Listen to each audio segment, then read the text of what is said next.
കേരളത്തിൽ 10 വർഷത്തിനു ശേഷം UDF വീണ്ടും അധികാരത്തിലേക്ക് എന്നാണ് ഇന്നലെ വന്ന എക്സിറ്റ് പോളുകൾ സൂചിപ്പിക്കുന്നത്.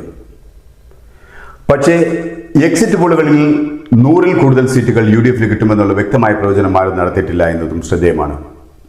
അതോടൊപ്പം ഒരു സർവേ ഫലവും ഇതിനെ പിന്തുണക്കുന്നില്ല എന്നതും. എന്നാൽ CPI, CPM പാർട്ടികൾ എക്സിറ്റ് പോളുകൾ തള്ളി വിജയപ്രതീക്ഷയിലാണ്. CPI നേതാവ് ബിനോയ് വിശ്വം പറഞ്ഞത് എക്സിറ്റ് പോൾ അവസാന വാക്കല്ലെന്നും ജനങ്ങളാണ് എല്ലാറ്റിനും മീതിയെന്നുമാണ്. കേരളത്തിന്റെ ഇലക്ഷൻ പ്രവചനത്തിൽ വ്യത്യസ്ത സർവേകൾ നൽകുന്ന റിസൾട്ടുകൾ എന്തെന്ന് നമുക്ക് നോക്കാം. നിലവിൽ 5 സർവേ ഫലങ്ങളാണ് ഇപ്പോൾ ലഭ്യമായിട്ടുള്ളത് എന്ന് തോന്നുന്നു. ഇതിൽ ആക്സിസ് ബാങ്ക് ഇന്ത്യ UDFന് നൽകുന്നത് 78 മുതൽ 90 സീറ്റുകൾ വരെയാണ്. അതേസമയം LDFന് 49 മുതൽ 62 സീറ്റുകൾ വരെയും NDAക്ക് 3 സീറ്റും.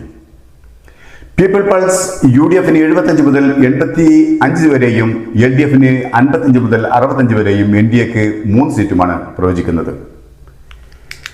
JVC UDFന് 72 മുതൽ 84 വരെയും LDFന് 52 മുതൽ 61 വരെയും NDAക്ക് 3 മുതൽ 7 വരെ സീറ്റുമാണ് പ്രവചിക്കുന്നത്.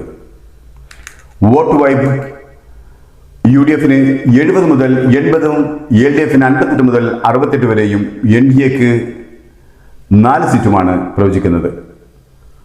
പീപ്പിൾസ് ഇൻസൈറ്റ് UDFന് 66 മുതൽ 76 സീറ്റ് വരെയും LDFന് 58 മുതൽ 68 സീറ്റ് വരെയും NDAക്ക് 10 മുതൽ 14 സീറ്റ് വരെയും പ്രവചിക്കുന്നു. എന്നാൽ ഈ കൂട്ടത്തിൽ മറ്റൊരു പ്രവചനം കൂടിയുണ്ട്. അത് എൻ്റെ വഴികളുടെ പ്രവചനമാണ്. എൻ്റെ വഴികൾ പ്രവചിക്കുന്നത് UDF 87 മുതൽ 95 സീറ്റ് വരെ നേടുമെന്നും LDF 37 സീറ്റ് മുതൽ 50 സീറ്റ് വരെ നേടാമെന്നുമാണ്. NDAക്ക് 3 മുതൽ 5 സീറ്റ് വരെ നേടാനാകുമെന്നുമാണ്. ഇതിനു പുറമെ എൻ്റെ വഴികളുടെ മറ്റൊരു പ്രവചനമാണ് മലപ്പുറം ജില്ല UDF തൂത്തുവാരുമെന്ന്. കൂടാതെ മഞ്ചേശ്വരത്ത് BJP അട്ടിമറി വിജയം നടത്തുമെന്നും. എക്സിറ്റ് പോളുകൾ വെറും പ്രവചനങ്ങൾ മാത്രമാണെങ്കിലും തികഞ്ഞ നിരീക്ഷണത്തോടെ നടത്തുന്ന പ്രവചനങ്ങൾക്ക് അതിൻ്റെതായ ഫലം കാണാറുണ്ട്.